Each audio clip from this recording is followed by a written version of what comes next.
Welcome back to the No Clue Podcast. We are back to talk about Game 4. I'm one of your hosts. I'm Mike. I'm Tyler. Welcome. Let's get right to it, man. The series is officially underway now. Yeah.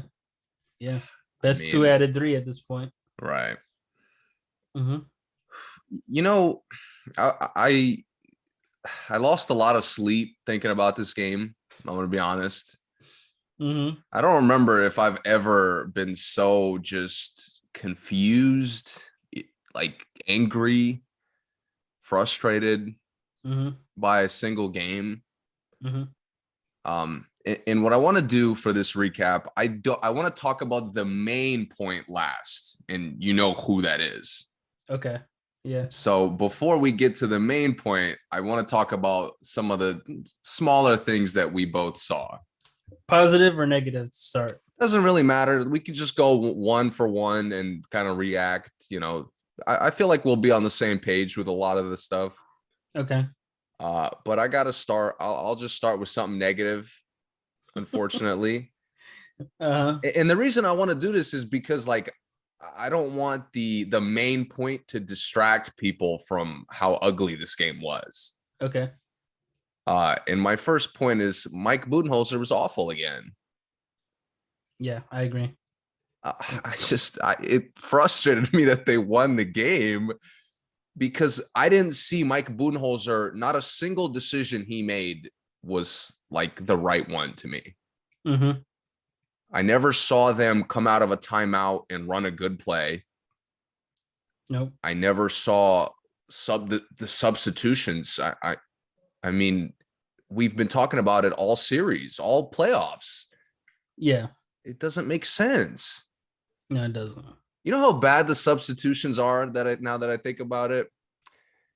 I'm starting to realize in watching this game, there's a point in the third quarter where Pat Connaughton is getting cooked by Devin Booker late in the third quarter after he already got 4 and came back in the game.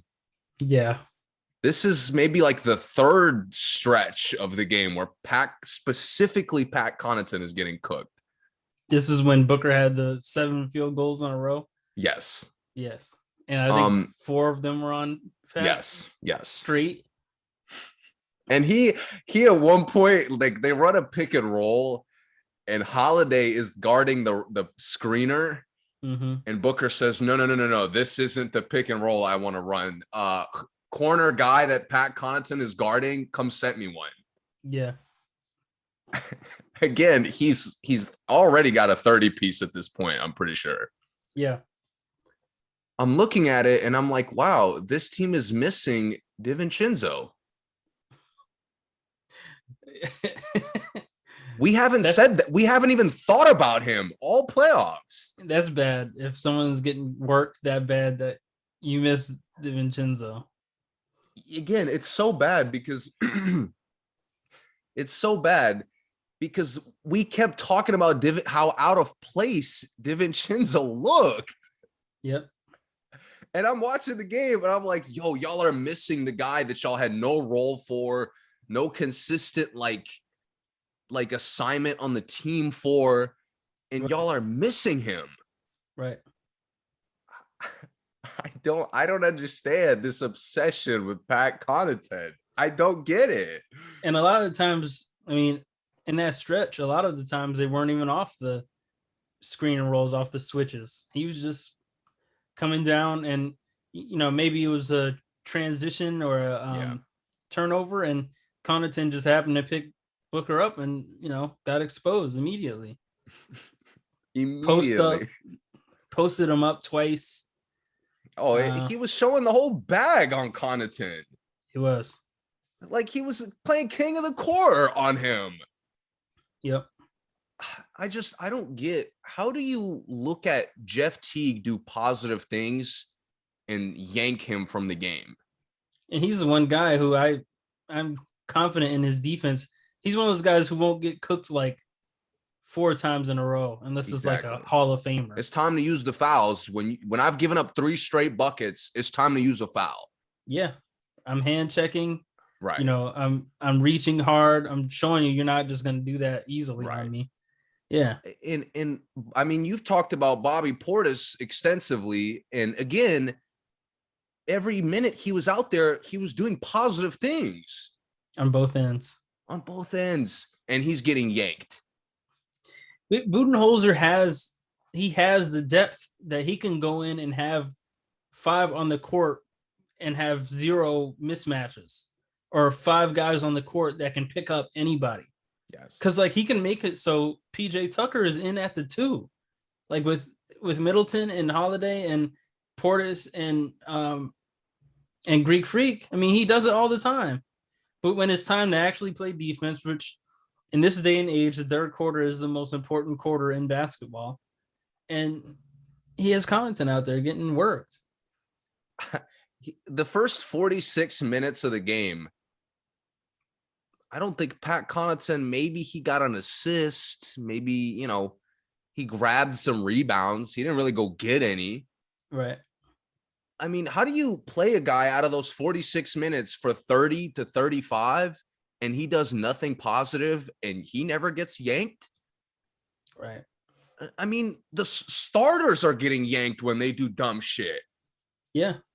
But Pat Connaughton, who literally had a possession where he fucked up in like 3 different ways. Yep. He had 2 turnovers on the same possession.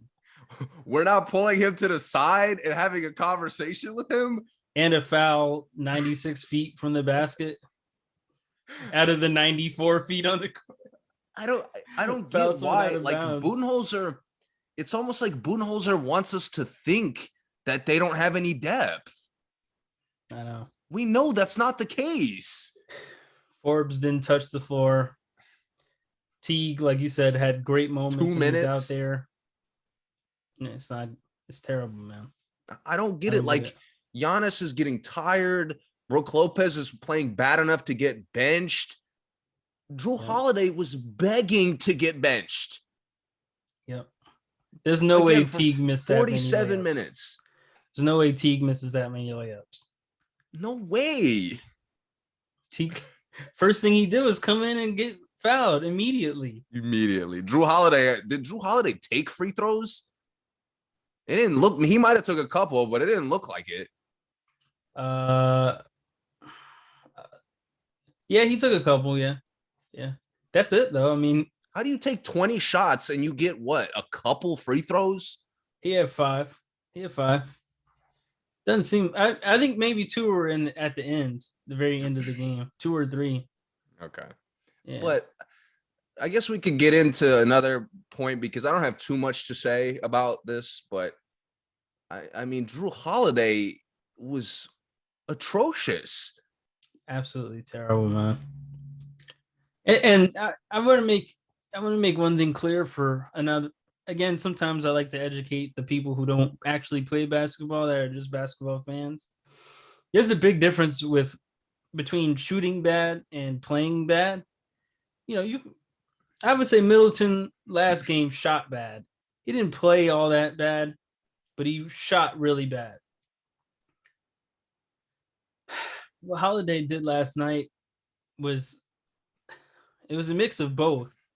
But when you go and you're missing layups, you're making bad passes, iffy passes, you're not really playing. You're playing like the defense that looks like good defense, but it's really just because the other guy just isn't playing well. Like last night. And when you're just on the court and no one notices you're on the court, you're playing bad. It's worse than shooting bad. Like I would rather him go 4 for 20 and, maybe he hit 2 threes, maybe not. But like, I'd rather him get 5 turnovers doing that and like finish the bad game other than just being non-existent on the court at times. Yes. Yeah. I was watching so bad.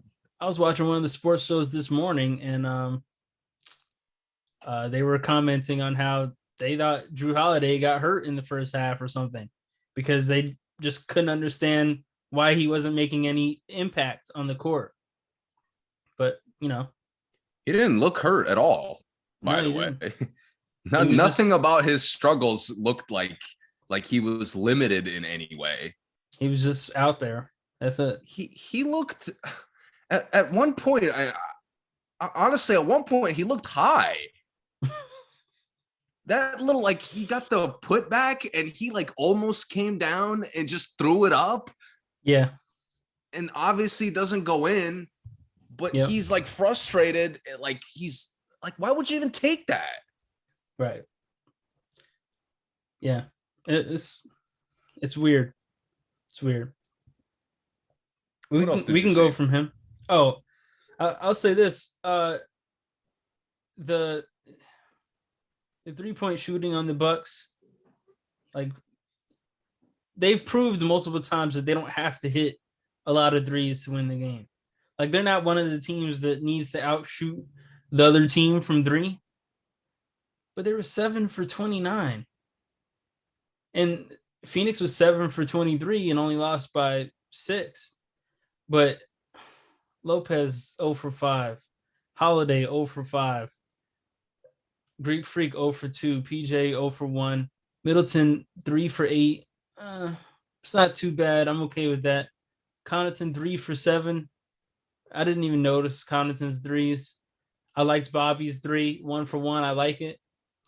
But this jacking up threes where like every decent look they get, I don't get it. I've been criticizing it the whole playoff run. And Lopez's threes.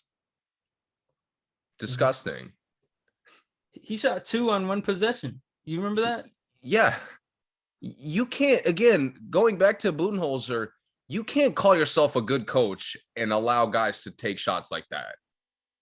Lopez thinks just because he's taller than everyone, right, he can just shoot it like in their face because they can't reach it. It's a bad shot.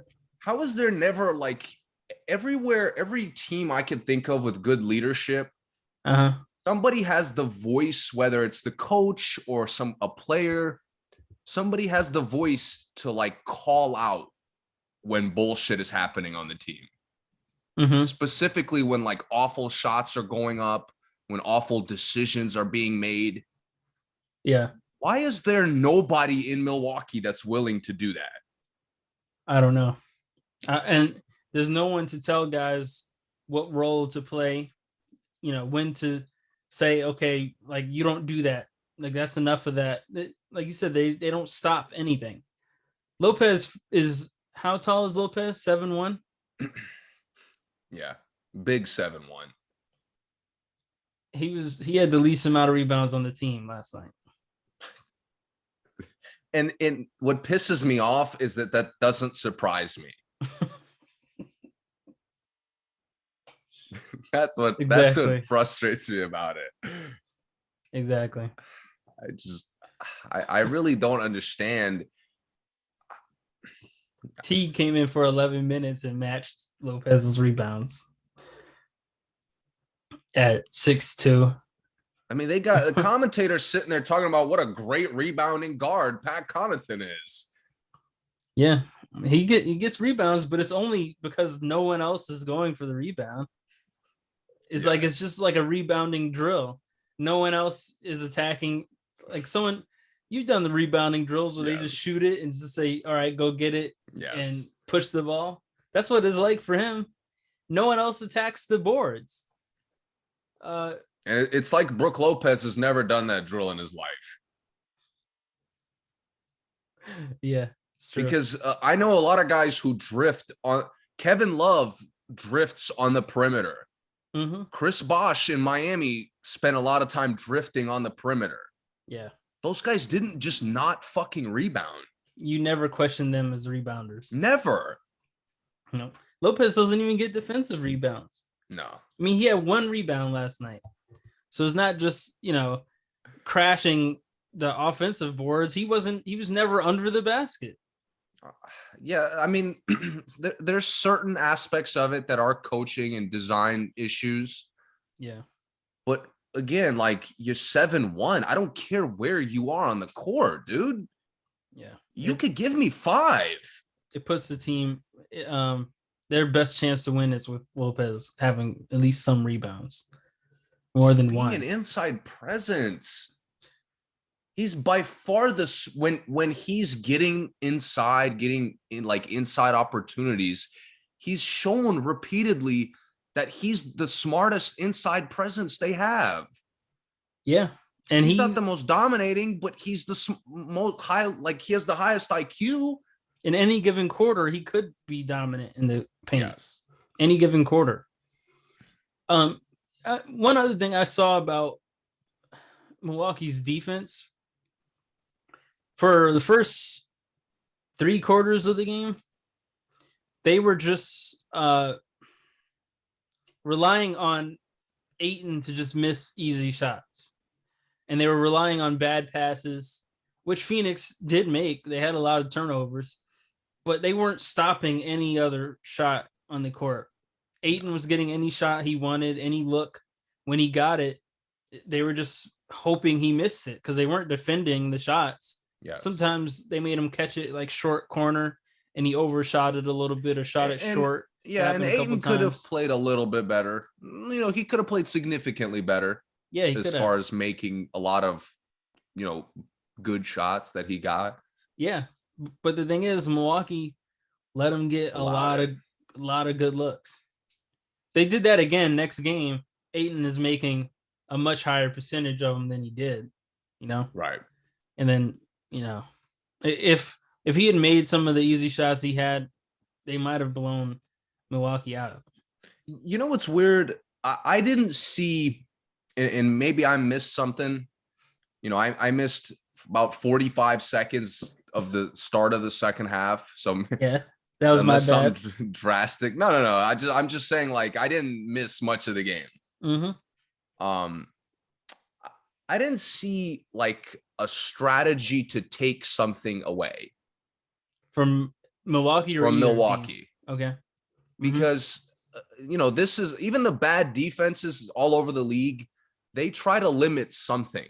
I've talked about it before. Like, you know, Clippers do this kind of poorly because they'll completely take something away and then they'll just completely not do like guard in another way. Right. Like Devin Booker could get any mid-range shot he wants. Yep. Chris Paul can go anywhere he wants. Yep. Cam Johnson could get open off of like a basic bump cut. Mm-hmm. That goes for most of the wings. A basic fade out. Right. He's open. Mm-hmm. Cam Payne is another guy. If he made more jumpers, he would have had a huge night. Yeah. Yep. I don't understand. We can't contain. We got the longest team in the league and we can't contain anyone or anything. Nope. We still can't decide whether we're going to trap pick and rolls or like hedge or just switch. Still don't get out to corners well. Cam Johnson and Crowder still light up the corners. Yeah, we can't close out. And when we do close out, we fucking hit elbows and arms. Yep. From the supposed smartest defender, best defender on the team. Mm-hmm. I just, again, like there's never a level of awareness from the coaching staff. Right. That's something that had to be discussed at halftime. There's no way it wasn't. Well, unless the halftime was to not let anyone but Booker beat us tonight, I don't know what else they could have said. Because but it's like Booker comes out of halftime and they're guarding him like he didn't just go off. Like he doesn't have 21 already in the first half. Exactly. Yeah. Yeah. I was so mad. I'm like, yo, you know, if Booker's like making like cool moves or in such a bag that you just can't stay in front, okay, that's just him in the zone. Mm-hmm. Booker's just bumping guys. He's at the free throw line. Yep. He's coming off a basic pick and roll without even a good screen. He's at the free throw line. He's posting up. He's posting up, getting easy and buckets. 3 bumps, and he's inside the paint. Yeah. I told you at one point he looks strong today. I of all teams that made him look strong, it's so weird that Milwaukee's the one. When everyone on their starting 5 is stronger than him. Exactly. The only one who isn't, who's probably spent the most time guarding him, Pat Connaughton. Yep. Make it make sense, Coach Bud, please. Yeah. No. And the commentators last game were talking about how impressed they were at Portis's defense on guards, and then Budenholzer like will never let it happen again. Dude, I just, like you said at one point, and you were so accurate. It's like Budenholzer convinced the team that Bobby Portis sucks. They just look past him. They don't get him any easy looks. They give him the ball when the shot clock is about to run out, so he has to take a terrible shot. There's so many moments in this game. Just off the top of my head, the moment where he got a mismatch on the post, let's feed him the ball and cut right to his face. Yep. You learn that in high school not to do that. Right. And then there's a moment in the second half, I remember, Drew Holiday feeds him, he kicks it out, he gets refed, and nobody's like even trying to be available for a kick out. Yeah. Yeah. And Bobby Portis misses. Oh, he's never touching the ball again. Yep. Drew Holiday can miss 30 fucking layups, but Bobby Portis can't capitalize on one mismatch. Bobby, you just got to play defense. That's all you get to do. Right. And also one thing that helps, one thing that's good about Bobby, even on his misses, he goes right after the rebound when he misses. Like I think one time he missed kind of a chippy and he went and tapped it back out immediately. Yeah. Like his misses aren't, possession ending misses like everyone else on the Bucks. It's what I expected to happen as the series progressed is Lopez, if he continued to play as badly as he had, to get benched, which Budenholzer got that first step. He got benched yesterday. Yeah. I never could have imagined it would be for Pat Connaughton to get 30 plus minutes. Why do they play him like a starter? I don't get it. Man. I don't know. Because the thing is, even as a shooter, he doesn't make more threes than like Teague or probably even Portis is capable of making. If Teague and Portis both took 7 threes last night, they'd make 3. Yeah, I agree with that. DiVincenzo was just as much of a 3-point threat. Yeah. And he took better shots. And then the best 3-point shooter, maybe good shots. And the purest 3-point shooter, maybe on the whole team, never plays. So they can't be using Connaughton as a sharpshooter. 29 threes and Bryn Forbes doesn't get one. Again, this is why I wanted to start with Budenholzer. Dude, is Justin Jackson not worthy of being in the league? He definitely is. He definitely is. Okay. All right. I saw enough things from him in Sacramento and in Dallas that he's a guy who I'll play. And if he does good things, that's more playing time. If he doesn't do anything, does bad things, all right, sit down. Right. But again, I know it's the finals. He doesn't need to play in the finals, but yes, there's been moments throughout these playoffs where they could have said, go out there, Justin. Let's see what you can do. Who also is a very good shooter, always has been. But again, this obsession with Pat Connaughton. What is this attachment that Budenholzer has to him? I thought the progression would be Lopez will get like 5 inside looks to start the game. Those 2 games that Greek Freak missed, the first plays of the game was to Lopez right in the middle of the paint, turn around, hook, easy bucket, turn around, hook, easy bucket. And then Portis would come in, spread the floor. He'd have open threes, or he'd have nice jump shot looks, or they'd feed each other back and forth. So I thought naturally Greek Freak would come in, be kind of where Portis is. But, Lopez is taking back to threes. The same old shit. Yeah. The fear we had, and it's a miracle this series is 2-2. And we'll talk about why that is in a little bit. But like it's like Budenholzer hasn't learned anything from the positives of their playoff run. Yeah, I agree. Yeah. Solid win, Milwaukee. Yes, as I specified, like a lot of times it was like the first 46 or 47 minutes. Yeah, because the last 2 minutes of the game was the pinnacle of Milwaukee's potential. Yeah, great steals. They got a lot of fast breaks this game, more than they normally do. Holiday was nicely aggressive at the end. Connaughton came in, hit 2 big shots at the end. Yes. Um, Middleton hit huge shots. Middleton was their closer. And he looked good taking those like the bunny shots that he spent a lot of time missing. Yeah, he did. Yep. And Greek Freak he stayed in his game. The whole second half, really. Greek Freak just stayed in his game. And he was involved in a lot of those shots. Yes, and you're right. And like we said in the first half, the amount of possessions they go without Greek Freak getting a touch is just sickening, man. I hate it. There's every star player in the league, even the ones I, hate on, Kawhi Leonard.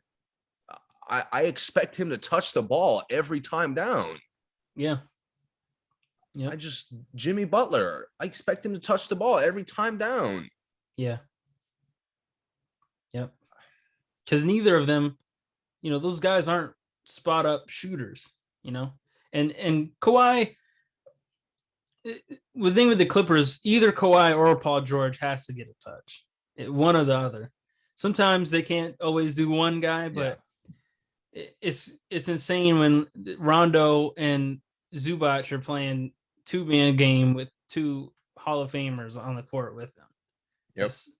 And that's kind of what happened last night at times. Drew was out there with Lopez, and the starting 5 was out there, but Drew and Lopez and PJ were playing like a triangle offense on one side of the court, and Giannis is there just watching everyone with his hands up, like what's going on.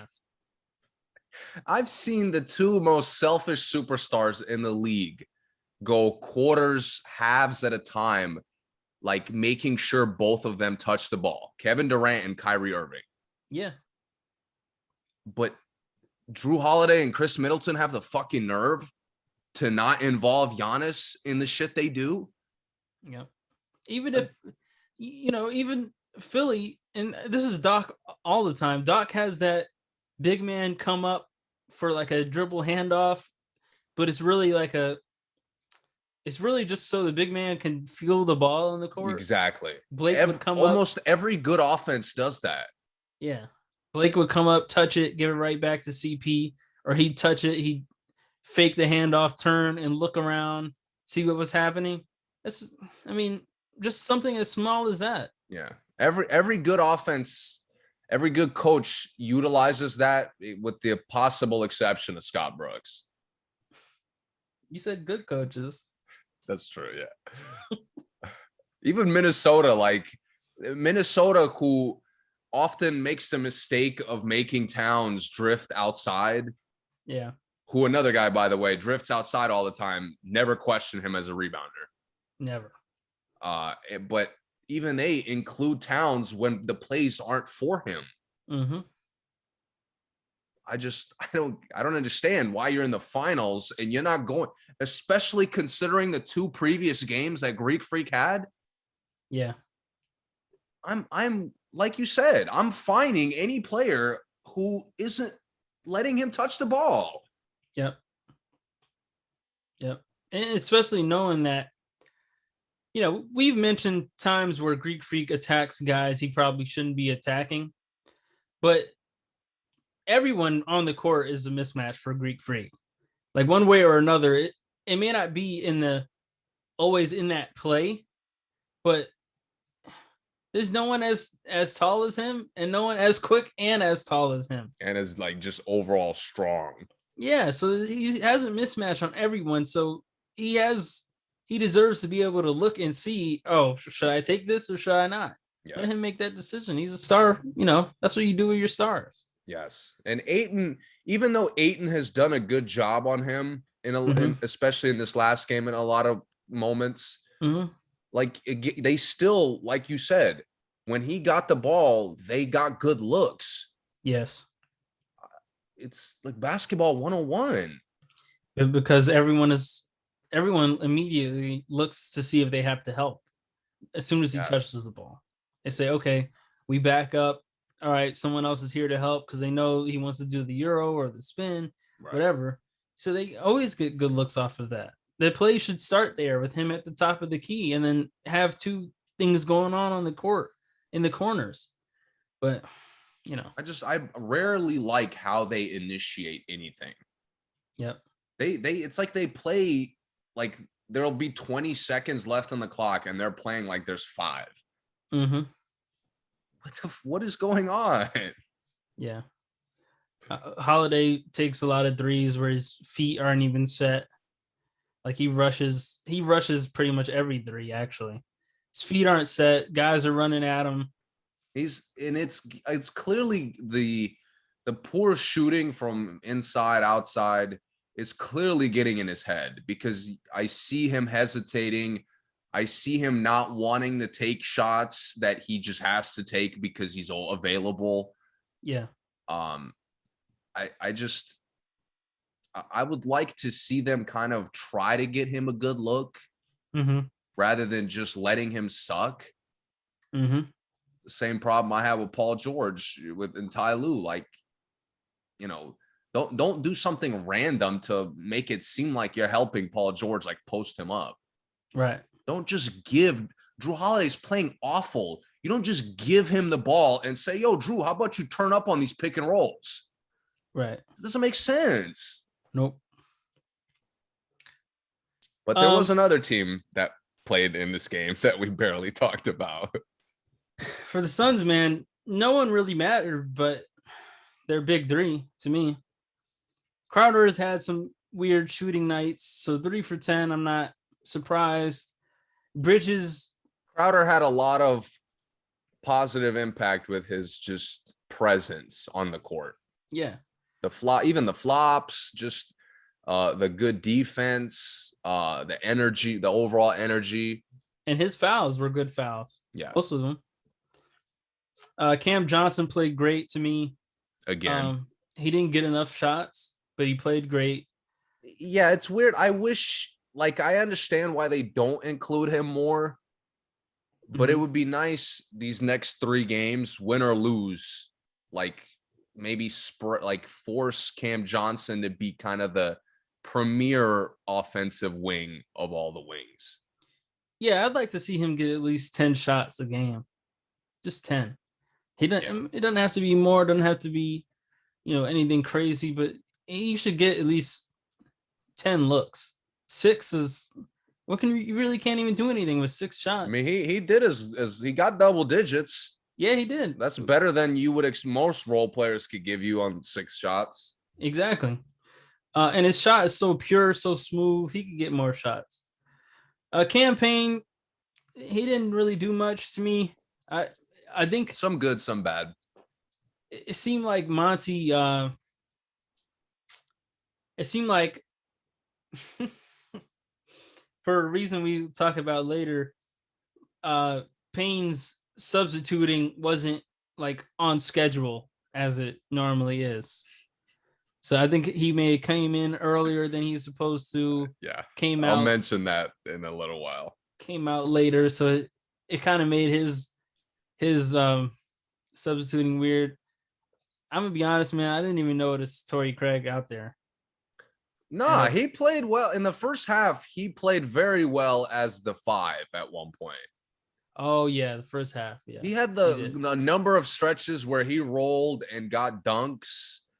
He had one really good. I forgot who he kicked it out to, but after getting a couple easy buckets, he got another roll and he kicked it out to somebody for a 3, which was a big momentum kind of moment in the first half. Yeah, he got a dunk and he got fouled on one. Yeah, that's what it was. Yeah, and in the second half, I guess that's one thing Milwaukee did better. They didn't let a random play the 5 and be successful. Yeah, which again, Torrey Craig shouldn't be getting field goals playing the 5. Yep. unless it's threes. Bridges, I noticed Bridges' length, but he didn't. I didn't notice Bridges after the first quarter. Yeah, I was gonna say he didn't have an impact at all either. So let's talk about Booker first. Booker looked amazing. His shots were amazing, and he just had the magic flowing through his veins last game. I have no complaints. I think he could have tried to. Sometimes when you're feeling it, like you go. You forget to think. Is that what you're gonna say? No, because I'll say it. But that's one thing. But sometimes when you're feeling it, you need to hit some threes. Like when you're hot, I understand you're hot mid range and it's going. But if you have a three, taken a few more, yeah. If you hit 7 shots in a row and you're 0 for 3 at the end of the game, like you were hot, take some threes. It don't have to be a heat check like Steph or Damian range. But I'm okay with that, to be honest. You're okay with that? Yeah, the way this game was going, I would have been completely fine with Booker shooting them, in it or out of the game, regardless. I'm with that. Yeah. Because they needed a dagger at one point, and none of his shots were like huge momentum building shots. They were just, man, he's feeling it. That's it. In the second and third quarter, he did like the succession of shots. Mm-hmm. Kind of built up to a lot of momentum, but in the fourth quarter, I completely agree with you. Yeah. So, you got 42 and you only take 3 threes as a guard. That's just not good. You need more. Yeah. I need 6. Miss 6. Yeah. Yeah. The issue for me is he was playing so spectacularly, and before I get to the play, that sequence where it goes off Tucker's leg and they call it out on him, mm-hmm. which shouldn't be a turnover, by the way. Yeah. And then the following sequence, that weak ass foul on like Tucker just flailing as if he didn't get normally boxed out. Yep. I almost thought it was rigged, honestly. Again, like the ref is literally staring at the foot. Yeah. And he's like confident that he didn't fuck up. Mm-hmm. Like, dude, you're looking at it point blank, which again shouldn't surprise me. That's another point. The refs for both sides were atrocious. Yeah, for sure. Both sides. Oh my God. I mean, the missed calls, the random decisions to make calls. The fourth quarter missed calls were just it was just so bad. Yeah. And again, so Booker has 5 fouls. The 5th foul was fluke. Okay, it happens. Yeah.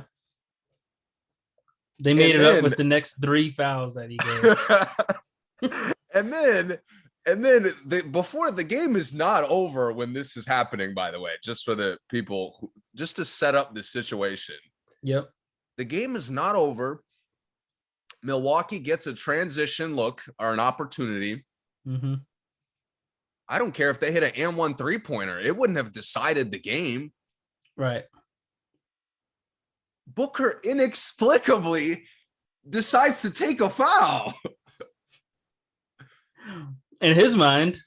And it's what's funny about it is on replay, he actually, with the hand that went for the ball, he got mostly ball. I really didn't see him foul with the hand that he went for the ball. He got ball, and then, just because of hang time, it ended up on the arm. But if it was just that, it would have got away with it. Yeah. That's what I'm saying. It would have made sense. It still would have been a dumb decision.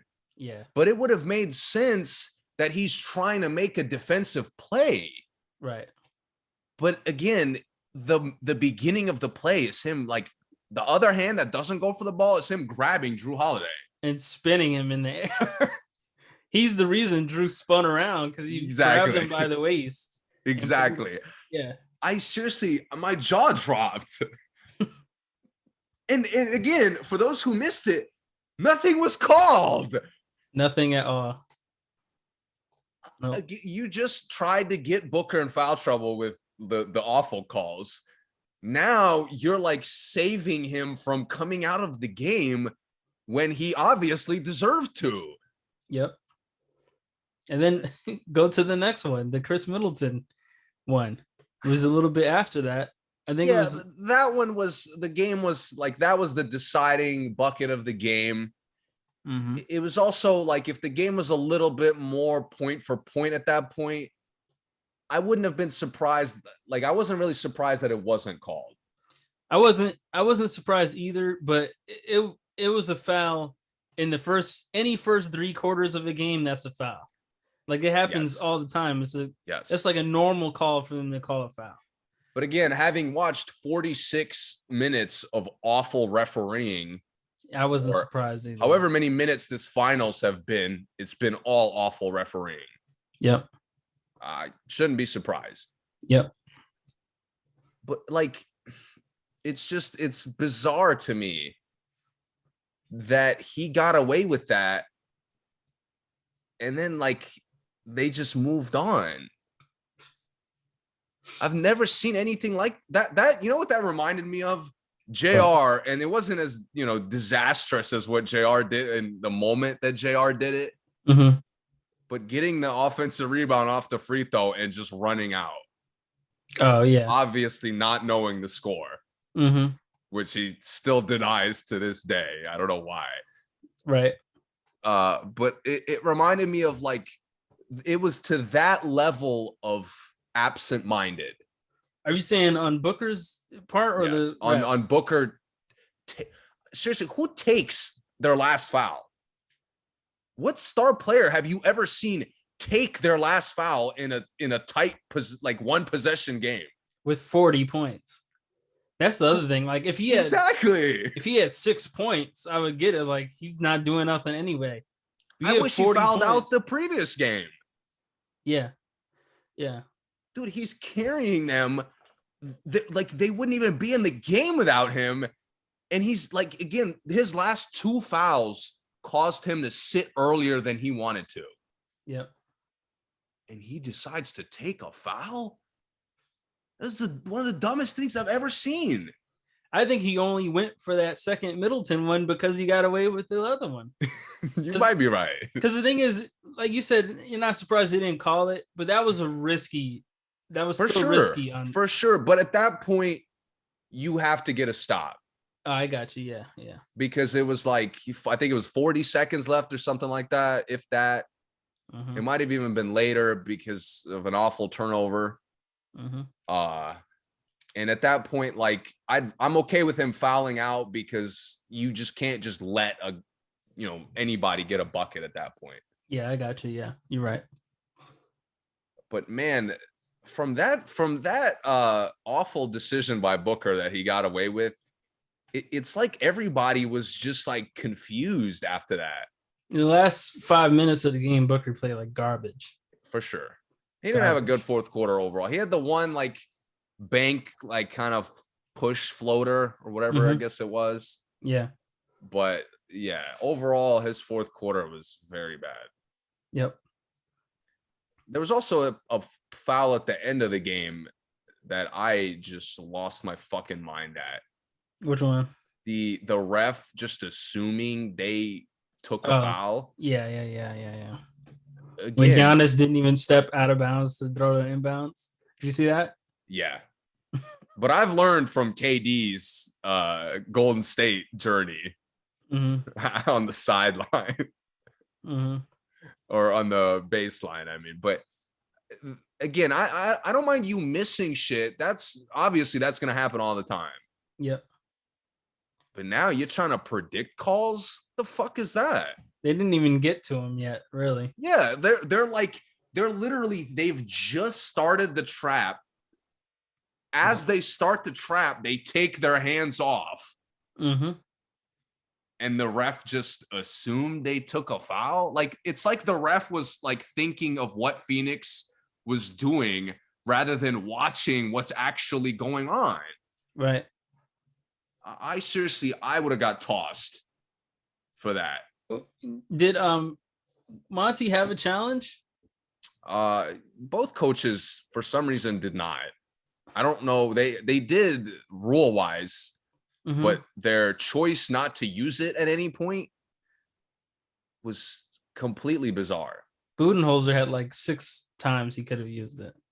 And Monty, I would have used it there. I mean, what's there to lose? Either you're down without a timeout or you get get a chance to get the ball back. And none of the teams had to like use excessive timeouts to where it's like, yo, I don't want to use the challenge because I need the time. Like that was never the case. Yeah. So why would you not take a look at like legitimately questionable calls? That time where they called the foul, the reach in on Tucker on the Booker 3. They Milwaukee had 3 fouls then. Yeah, it shouldn't have been a continuation. I mean, they had 3 timeouts then. I was like, oh, that's an easy challenge. Get the 3 shots back at least. Yeah, that would have been huge. Yeah. Yeah. Just a regular foul, and it's just, inbound. But, yeah, they had moments. With that being said, I don't know. Am I missing anything from this game? No. Besides the main point? We've talked about every other player. There was one other player that participated in this game. If you're an NBA fan, you know him well. He's been in the league for 16 years. Most experienced player in this series. Most Oldest experienced player in this series too? For sure. Maybe not for sure, but just off of most playing time, obviously. Yeah. The most. Him and PJ are the same age. What else? What other? He's been around for a long time. He's a Hall of Famer. In my eyes, he's a Hall of Famer, despite what I'm about to say. Yeah. I was gonna say everyone's eyes is a Hall of Famer, sure. Yes, he is a top. At worst, he is a top 10 all-time point guard in NBA history. At absolute worst. At absolute worst, and he makes a little more success if they win this finals. There's a good chance he makes the top 5. Yeah, consensus. I mean, you saw Lowry skyrocketed in guard rank, like all-time guard rankings when he won a championship. I'm not saying he went from like top 50 to like 10. Yeah. But he, to me, moved like he opened my eyes to what a like important player he could be for a good team. He went from 50 to 30, top 30. That's a great comparison. But I say all that to say that this to call it a choke is it wouldn't do it justice. Honestly, I would wish he would have choked. You wish it was that simple? I wish he was scared. I wish he was off. I wish he had popcorn before the fucking game and the ball was slippery. Yeah. I wish his shoes sucked, which they look like they did. He's played 1,090 games. I wanted to find how many games he's played. One of the most cerebral point guards I've ever watched. Yep. That game 4 was one of the dumbest performances I've ever seen. Yeah, it was. Honestly, and I haven't watched every game of the 1,090 games that he fucking played. But I think it's a safe bet that was the worst game of his career. It's definitely the worst I've ever seen of his career. Yeah. He looks like someone on the the Washington Generals that the Harlem Globetrotters play. I don't even want to make jokes. Like, I'm laughing, but the shit is really not funny to me. He'd come off the bench for the Washington. Oh my God. Again, and this is where like all the other stuff we talked about, the Milwaukee issues, some of the Phoenix just kind of bonehead moments. Yeah. It was, frustration. basic frustration. Mm-hmm. What Chris Paul did in this game had me distraught, honestly. Yep. Me too. I've never seen somebody be awful in every way. And he didn't have 0 points, mind you. No, 10. He had multiple assists, I'm pretty sure. 7. Yeah. So it's not that he wasn't involved in the game. Mm-hmm. I wish he wasn't fucking involved in this game. Seriously, I don't even want to start to list how many ways he was awful in. But you know what? I will. Go for it. And I'm going to start with my first point. Most cerebral point guard possibly of all time. Never felt how the game was going. Mm-hmm. Not one fucking time did he understand I should take more shots. I should look for my teammates more. Who should I look for? Yep. Who should I attack? What sets should we run? Yep. All those things that are Chris Paul's strengths, he looked like he never thought about it for the entirety of the game. He definitely looked like he was in a complete fog. I talked about Drew Holiday possibly being high. I don't even know what to... Chris Paul looked drunk at certain points in this game. Well, I couldn't understand why every drive he would just fall down. Like, every time. Dude, again, basketball 101. Like any decent high school coach, hey, don't jump and make passes. Don't get caught in the air trying to make a pass. That's like middle school. Middle school. Yeah. Every turnover he had was outside of him busting his ass for no reason, like you said, was him jumping and trying to throw over the longest team in the league. Yep. I don't understand, Chris. Like, I talked about not understanding Budenholzer's logic. Chris Paul made no fucking sense this entire game. He was making jump passes over the longest team in the league, and he's the shortest guy on either team. Oh my God. Moving on from all that which was bad enough. Every time he had the ball, Devin Booker couldn't get a good shot. Every time he had the ball, he passed it to everybody but fucking Ayton. Yep. What are you doing? It was bad, man. How idiotic can you be of a guard when your third, often second best player is your big man and you're fucking not looking at him? At all. You know what's crazy? He had the prettiest assist of the night when he dropped the bounce pass to Torrey Craig when he was playing the 5. But DeAndre Ayton, I can't fucking see him apparently. Yep. Again, Chris Paul had no feel for anything that went on in this game. The nerve of this guy to say that I'm going to get a shot when the game is on the line rather than my fucking guard who got 40 points, who's barely fucking missed. Chris Paul didn't even take a free throw. Didn't get to the line despite the fact that he's flopping all night.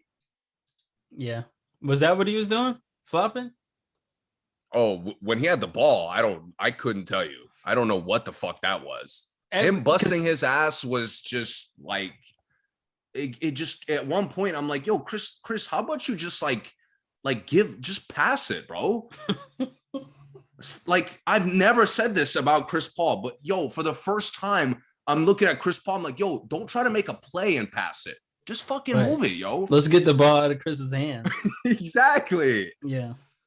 As you mentioned earlier, every time Cam Payne came into the fucking game, it's like Monty Williams was subliminally saying, Chris, like, let's let other guys make plays. Because you're not cutting it, dude. Yeah. Yeah. Cam came in really early last game. I mean, last night. Came in really early. and had to like force shots, force like attacks to create.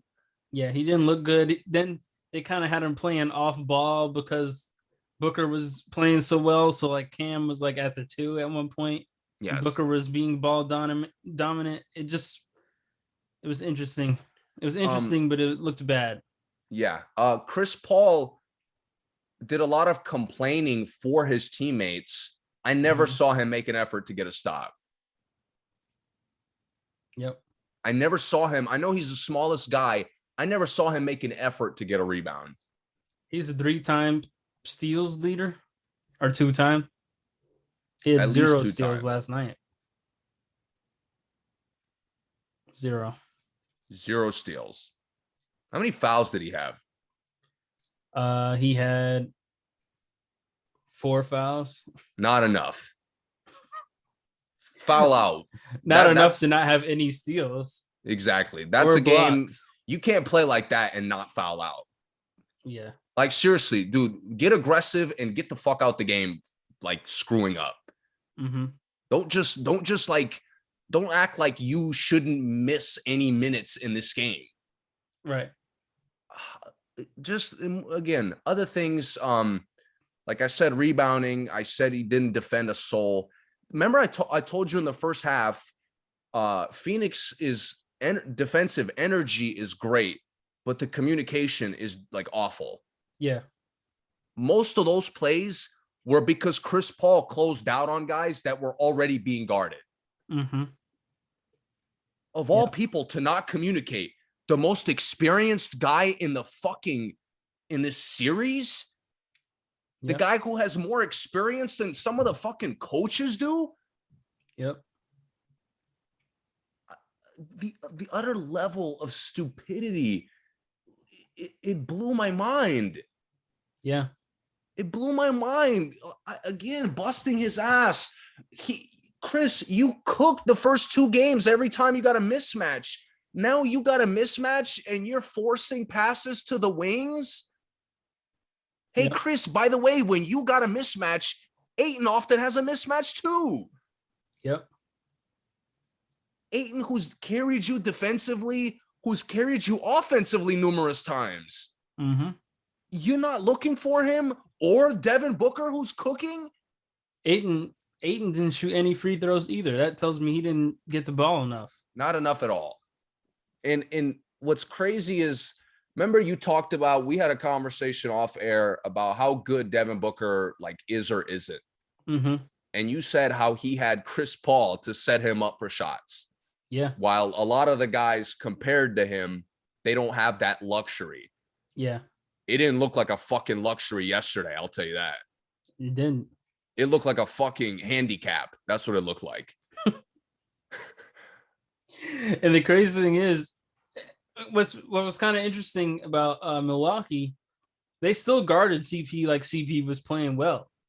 But it wasn't like they didn't guard him nearly as hard as they guarded him games where he was eating, games where he had 30. He's still the same issues that doomed Milwaukee in game 1 and 2. Milwaukee's still allowing it to happen. Yeah, exactly. Oh, CP, run any pick and roll you want, get any guy you want on you. Yep. And CP doesn't want to shoot the ball now. They let CP cut in front of the screen. Like he'll come around the screen and then he'll cut it off. Yes. Like if he doesn't get the switch and then he's like in the paint, they still let him do that every single time. Without fail. They don't stop it. I can't believe one of the smartest point guards I've ever watched could have such a dumb performance. Yep. And I was extremely critical of Middleton and Holiday in the first half. Yeah. Chris Paul made me forget all of that. Yep. For good reason, because he was dumber than what they were doing. Yep. And again, Middleton and Holiday, I don't expect like a high level of IQ. I expect some basic things, but not the expectation that I have of Chris Paul. Yep. And for him to go out in such a pivotal game such a potential momentum game Yep. to be dumb in practically every way. Yeah. I was speechless. Yeah. Again, it made me appreciate LeBron's 2011 choke. Yeah. Because LeBron was choking and he was scared to take shots. I wish Chris Paul would have flat out been scared to take shots. If he plays like this again, this is ultimate choke. For sure. Because you win the first 2 games. It looks great. If he blows another 2-0 lead, there's no recovering from that. No, it's not. I mean, Phoenix will be hungry if they do lose. So I think there's a good maybe 2-year window that they get another crack at it. Yeah. But with CP's health history, is it really a good window? No, this is it.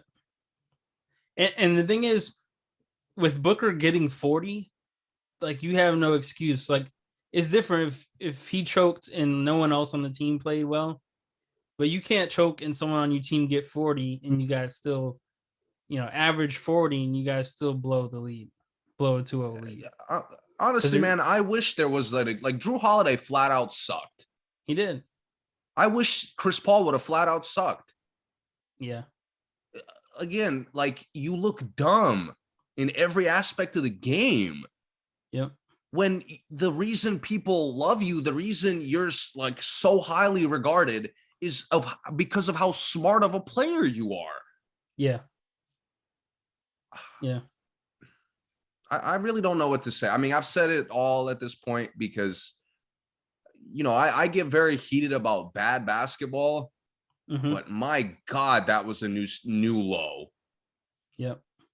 That was a new low. And he busts his ass and my phone is blowing up at the end. When he busts his ass at the end, my phone is blowing up of how trash he's playing.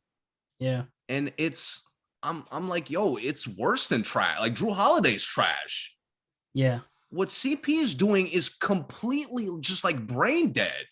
Yeah, it's a complete meltdown in comparison. Shout out to all the chokes I've watched over the years, man. James Harden has a lot of them. James Harden, like, at least chokes properly. Yeah. Again, like, be decisive in your struggle. Chris Paul, like, couldn't decide if he could do anything well. So he just did the dumbest shit possible in every situation. Yeah. For those who say if CP played in that Houston and Golden State series, if he played like this, it wouldn't have mattered. They're like, oh, if he played, they would have been fine. They would have beat Golden State. Yeah. You remember when we're previewing the first round and you were more confident in Phoenix than I was. And I told you, yo, CP in the playoffs gets kind of awkward. Yeah. I never imagined this. And it's worse when it's one game. Because to me, if he had been doing this, been playing bad, we would have been like, oh, CP is still, still playing bad. Or he's still doing the playoff thing. But he's been pretty much stellar up until, the finals. Yeah, I agree. He was and great. The semis and the conference finals, he was great. And the way he took out the Clippers, I mean, it was great. But this, yeah, I mean, he destroyed Denver almost single-handedly. Yeah. Yep. He was -10 last night. Connaughton was actually +21. That's crazy. I'm past Connaughton, and the plus minus with CP doesn't matter. No, and this wasn't like in the post game, he acknowledged the turnover issues. CP, this was way worse than the 5 turnovers. Yeah. This is like Embiid talking about the momentum changed when we got 1 point instead of me fucking getting playground reached around. Right. Like, yo, this wasn't my bad on the turnovers. Yo, my bad on not sitting the fuck down. No leadership. None. There's no floor generalship. None I of saw that. more communication from everybody else that played Yeah. than I saw from CP. At least like helpful communication. Yeah. I mean, they had like Jay Crowder was getting mad at him at one point. Yeah, I think he was. Yeah. One of the passes where he early on when he threw it in between, Jay Crowder was like, the fuck? Yeah. Again, of all people, CP, Chris Paul. Yep. I mean, Paul George looked like a better point guard throughout the playoffs than CP that looked yesterday. Yeah, he did. He really did. It's just Reggie Jackson, who didn't even pass the fucking ball, looked like a better point guard. And I would rather CP just not pass the ball than exactly pass it and not do anything, not make any plays. Stop busting your ass trying to get a layup on 7-footers. His 7 assists are really just because Booker was on fire. I didn't even see him get that many to Booker, to be honest. Yeah, he had a couple, some around, coming off the screens. Yeah, I think he hit Crowder in the corner. That curl they run for Booker is like an assist machine. Yeah, it is. Yeah. I think he had 2 to Crowder in the corners for threes. And Monty Williams made a nice speech after the game. I don't know if you saw talking about just, we put ourselves in this position. I think 17 offensive rebounds and 17 turnovers. Yeah. Is the 2 stats that he singled out. Yeah. But like hopefully after or before that speech, Chris Paul had to stand up and say, yo, I can't do that ever again. Yep. And Devin Booker responded and proved a lot of doubters with his, game 3 to game 4. Mm-hmm. I'm hoping that's what we get from Chris Paul. Mm-hmm. But I'm so shocked at the lack of IQ. The thing is, we'll have to see if Chris Paul can do that and everyone else can still play well alongside him. Because I've seen games where CP can take over, but the team doesn't get all the way involved. They get kind of to the, like we're out here playing defense, but on offense, we're just out here. And Phoenix is too good to do that. They are, yeah. I do want to say I was impressed with how well the Bucks took care of the ball last night. Like overall as a team, they didn't have many turnovers. I think they only had 5 turnovers. The Suns only had 3 steals. Yeah. So that's what kept them in the game when they were playing poorly a lot of the time. Yeah, it is. It is. They got a lot of, whether it's from CP or somebody else, a lot of breakaway steals, which was nice. A lot of rebounds and pushing. They pushed the ball really well. That was nice. A couple cherry picks, but I think that's something they do well. That's pretty much unstoppable if they can take care of the ball. Honestly, you don't deserve to beat Milwaukee if you're going to be turnover prone. Right. Yeah. Yep. Well, that's all I got, man. I'm so mad that I told you at one point this is Devin Booker's game to lose. And CP was like, hold my beer. Yeah. Yeah. Yeah. Oh my God. That was again a Chris Paul, man, who I really want to get a championship. Mm-hmm. It's hard to root for him after that because that was just disgusting. Yep. You got Phoenix in a comeback game next game? Confident? I'm not anymore. This was, to me, this maybe I'm being overly negative right now, but that was not an easy loss to recover from. Yeah, I agree. Any other way, if Middleton hit some like bullshit or anybody hit bullshit, I'd be like, all right. Mm-hmm. Even fucking Pat Connaughton. Yeah. But to lose like that, good luck, Phoenix. It's not going to be an easy game 5 like y'all thought. Yep. Well, we'll see what happens. We're here. We'll be back after that game. Till then, subscribe. We'll be back for our full episode next week as well. Yes, we're getting back on some other topics. Yeah. A lot of catching up to do. Yeah. Yeah. Till then, thanks for listening. Share, subscribe, follow us, Instagram, all that good stuff. And see you guys next time.